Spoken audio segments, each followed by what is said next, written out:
So, you've been working hard for years climbing the ladder.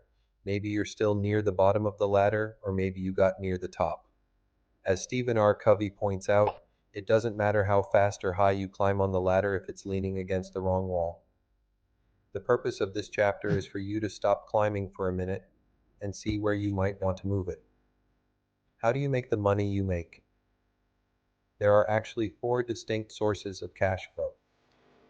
The cash flow quadrant is the important writing I've done because it goes right to the heart of the crucial issues involved for the people who are ready to make true changes in their lives. The cash flow quadrant represents the different methods by which cash flow income is generated. E stands for employee. The operating philosophy for this world is what my poor dad, my real father, taught me, and what you probably learned too when you were growing up. Go to school, study hard, and get good grades, and get a good job with benefits at a great company.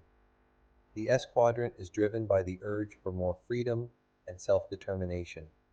Lots of people migrate from the E quadrant to the S quadrant. This is the place where people go to strike out on their own and pursue the American dream.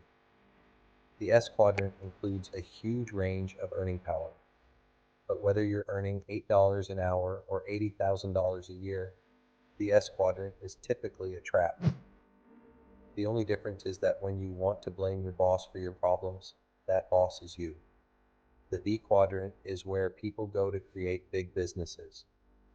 The difference between an S business and a B business is that you work for your S business, but your B business works for you. The I quadrant is not rocket science. My rich dad taught me to live in the I quadrant by playing Monopoly, and we all know how that works. 4 greenhouses, 1 red hotel, 4 greenhouses, 1 red hotel. Changing jobs is not changing quadrants.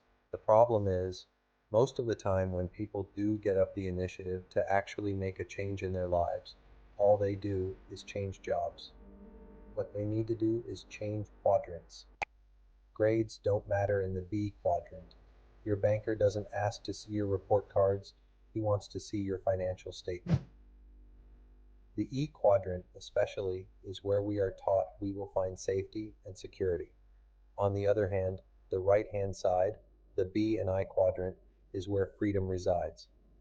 Which quadrant do you live in? Which quadrant do you want to live in?